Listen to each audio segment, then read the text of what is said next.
And now, the Walt Disney World Resort proudly presents the Hall of Presidents.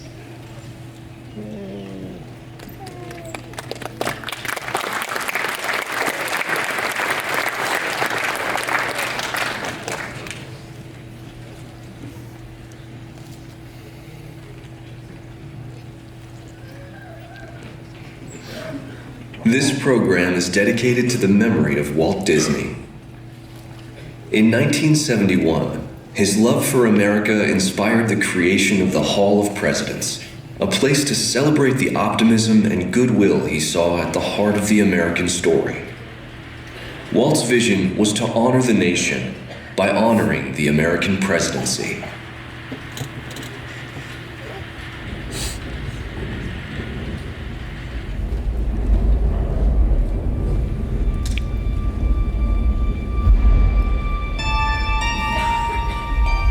It is 1783, and the smoke is clearing in the wake of the Revolutionary War.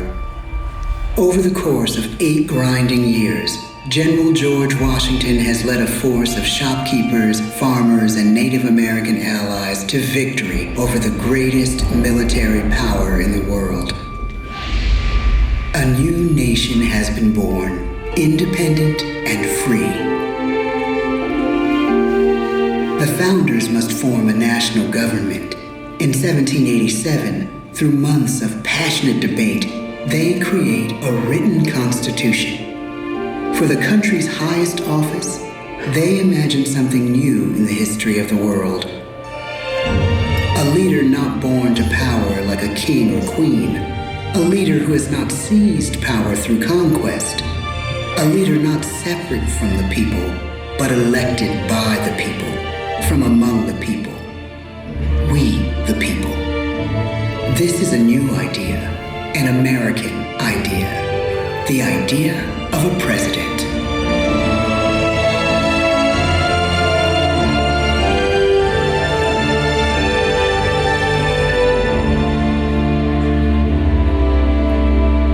The people don't know exactly what a president will be, but there is little doubt who it will be. George Washington's stature and bearing have marked him as a leader. His integrity has made him a great one. Washington knows that many generals who have led successful revolutions make themselves dictators or kings. Instead, he steps down from power and retires to his home, Mount Vernon. The world takes note, and George Washington becomes the symbol of American ideals. In the first presidential election, it's Washington by a landslide. The only doubt seems to be his own. He writes, "Integrity and firmness is all I can promise. Integrity and firmness is exactly what we need." Everything he does as president will set a model for his successors. His final act may be the most important of all. After 2 terms, with no term limit in the Constitution and amid overwhelming support to stay in office, he steps down once again and hands power back to the people. He wants us to speak, to elect a new president. During the early years of the Republic, we choose leaders as different as Thomas Jefferson, John Adams, and Andrew Jackson. Elections are often bitter. Each president stands at that fiery intersection where personal character meets the challenges of the times. Some call the presidency a glorious burden. Jefferson calls it a splendid misery. We, the people, must choose well. We elect 15 presidents before the course of history brings us to the edge of a crisis like no other. A nation born of freedom still permits slavery. As the country pushes west, will new states be slave or free? The question produces bitter conflict. The issue rocks the election of 1860 and brings Abraham Lincoln onto the national stage. The tall, lanky, some say uncouth candidate from Illinois is a master of words at a time when speeches are printed in full for people to read. A house divided against itself cannot stand, he has said. With Lincoln's election, the House does indeed divide. Civil War. 11 states secede from the Union. The war becomes a defining passage in the American story. The president's own inner strength and depth of character changed the course of history. Lincoln had come up the hard way on the American frontier, desperately poor, with less than a year of formal schooling. His early years were scarred by tragedy, the death of his mother, his sister, his first love. He struggles with depression, but never loses his determination to rise above it. He once said he's driven by a desire to leave the world a little better place for having lived in it. The war rages. Lincoln fights to preserve the Union and end slavery. Neither is a sure thing. At Gettysburg, Pennsylvania, 6 months after one of the bloodiest battles of the war, the president dedicates a cemetery to the thousands of soldiers who died there, in words we can never forget.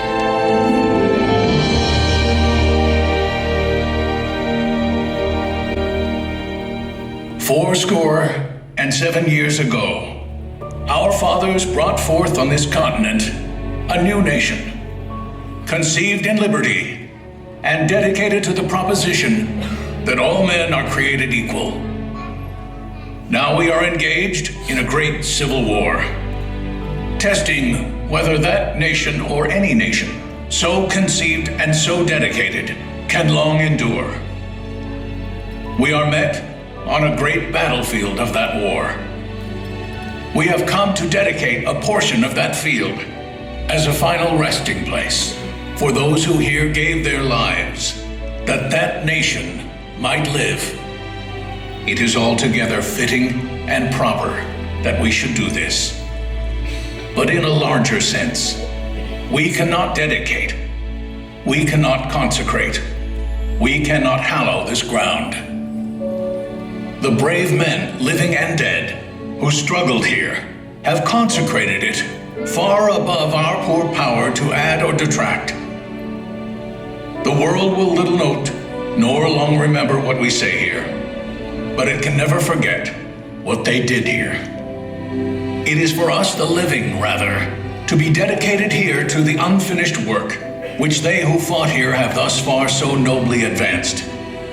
It is rather for us to be here dedicated to the great task remaining before us, that from these honored dead we take increased devotion to that cause for which they gave the last full measure of devotion. That we here highly resolve that these dead shall not have died in vain, that this nation, under God, shall have a new birth of freedom, and the government of the people, by the people, for the people, shall not perish from the earth. The blood of over 500,000 Americans is spilled in the Civil War. President Lincoln's enduring hope is to give true meaning to the sacrifices of so many, to lead us to that new birth of freedom. With the end of the war and the end of slavery, a new birth truly begins. As we roll toward the 20th century, settlers roll west on wagon wheels and railroads connect the nation coast to coast. Millions of immigrants pour in from Europe and Asia. Population doubles. Our economy triples. Our standing among nations rises. We need presidents who can lead both at home and abroad. At the same time, a young Theodore Roosevelt is retreating from New York politics and personal tragedy. The death of his wife and his mother on the same day in the same house. In the Badlands of North Dakota, he rethinks his life and the life of his country. he returns stronger in body and spirit. His renewed energy is just what his country needs.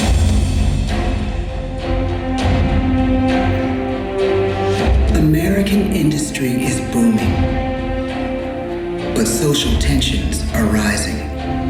A progressive movement is bubbling up, pushing for change, and change is needed in the working and living conditions in cities. The gap widens between rich and poor. The demand for change grows stronger. Teddy Roosevelt is a knight on a crusade. He speaks with force and vitality in clear terms that make colorful headlines at a time when mass market newspapers have become the new media. To define his foreign policy, he borrows a phrase from an African proverb: speak softly and carry a big stick. But his greatest accomplishments are made at home. He breaks up giant monopolies, protects workers' rights, and calls for a square deal for all Americans, rich and poor, capitalist and wage earner. And a square deal for every man and every woman in the United States. He calls on America to be as great as the natural grandeur of its lands.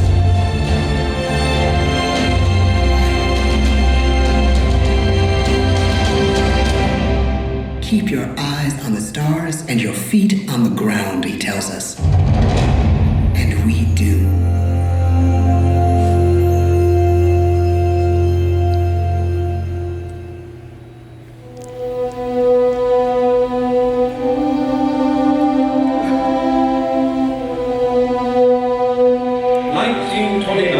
The bottom fell out of the market. 12 million unemployed. The bread lines and the soup. The results of the 1932 election now appear. When we elect our 32nd president, it is the worst of times. The course of history and the course of one president's life again shape a turning point in our national destiny. Franklin D. Roosevelt, paralyzed by polio, knows how to restore the faith of a people paralyzed by the Great Depression. I believe in practical explanation and in practical quality. He has found the inner strength his countrymen now need. He speaks to us like a friend, a neighbor.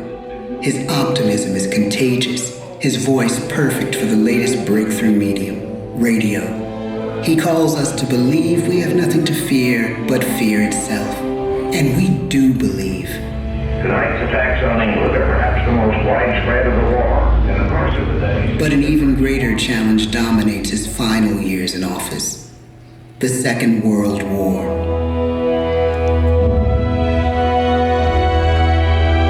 We must be the great arsenal of democracy. This is an emergency as serious as war itself. We stun the world with our production. When bombs fall on U.S. troops in Pearl Harbor, he calls us to fight on the war front and sacrifice on the home front.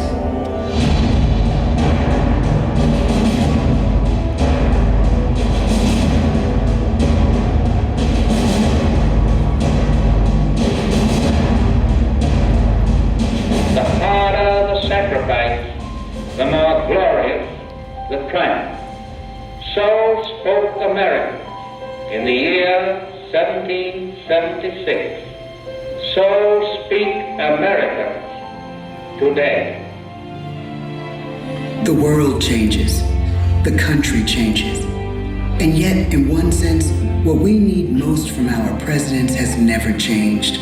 A guiding vision that calls forth the best that America can be.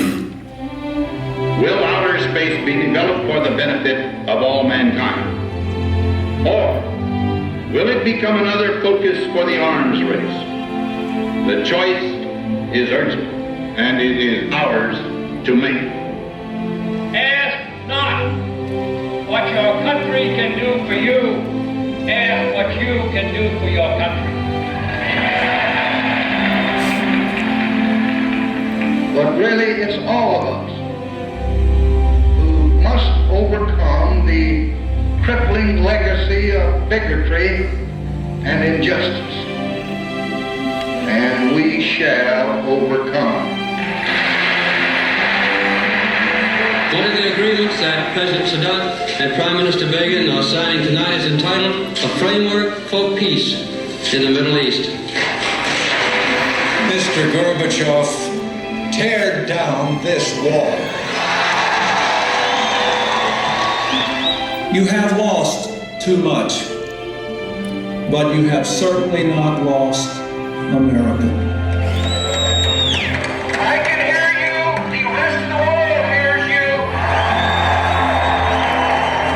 Loving this country requires the willingness to speak out for what is right, to shake up the status quo. That's America. Our presidency is no longer just an idea. It is an idea with a proud history. Ladies and gentlemen, the presidents of the United States of America.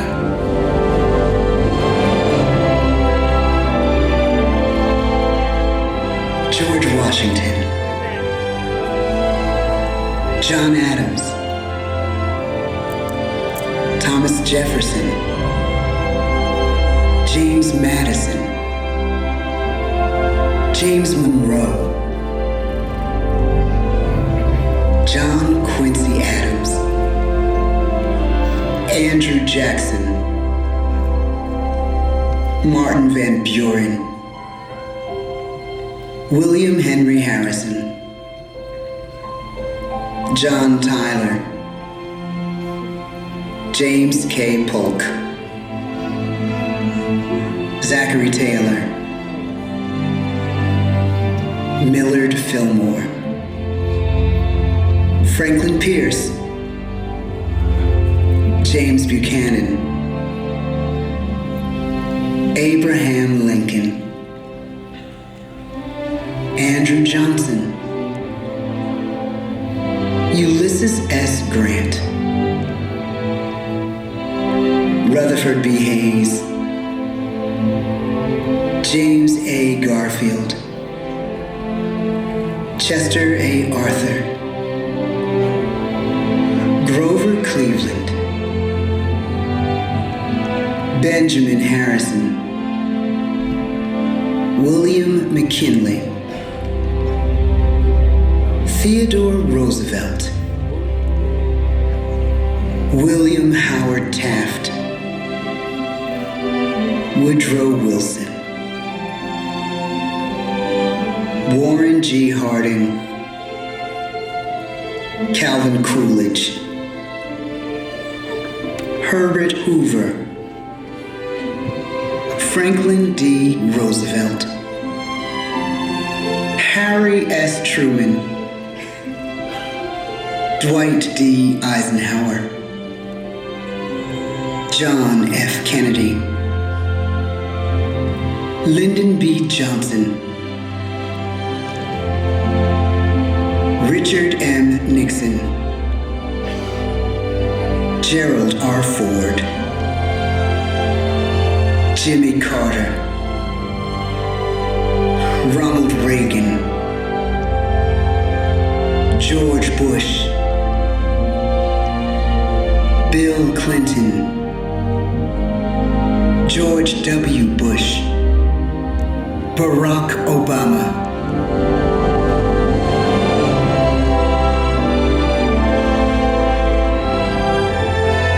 and now we come to the present. Once again, we place our trust in the idea of a president, as we have from the beginning. My fellow citizens, no event could have filled me with greater anxieties than that notification on the 14th day of April, 1789, that you had selected me to lead our nation. But it was with the confidence of my fellow citizens that I took an oath. 35 simple words that have been repeated by every American president throughout history.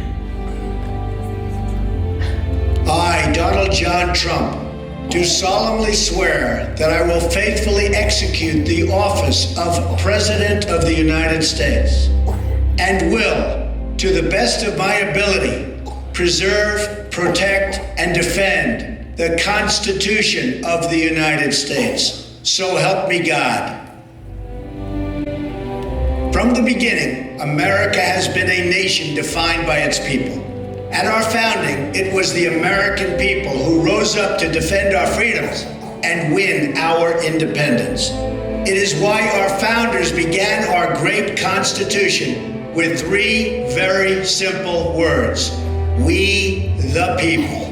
Since that moment, each generation of Americans has taken its place in the defense of our freedom, our flag, and our nation under God. These are the achievements of the American spirit, the spirit of a people who fought and died to bring the blessings of liberty to all our people. Above all, to be American is to be an optimist, to believe that we can always do better, and that the best days of our great nation are still ahead of us. It's a privilege to serve as the President of the United States, to stand here among so many great leaders of our past, and to work on behalf of the American people. The presidency of the United States is a role unique in the world, an office entrusted to each president by us, we the people. Therein lies the genius of that new idea, now over 200 years old. A new idea our presidents have turned into a great American idea again and again.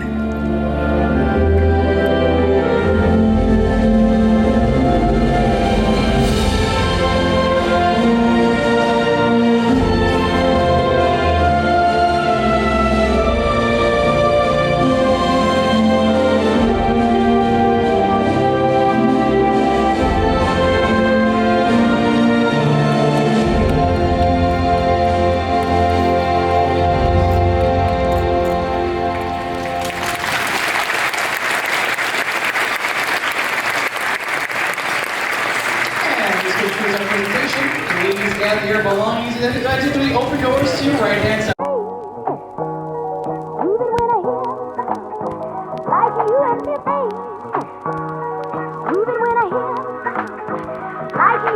baby.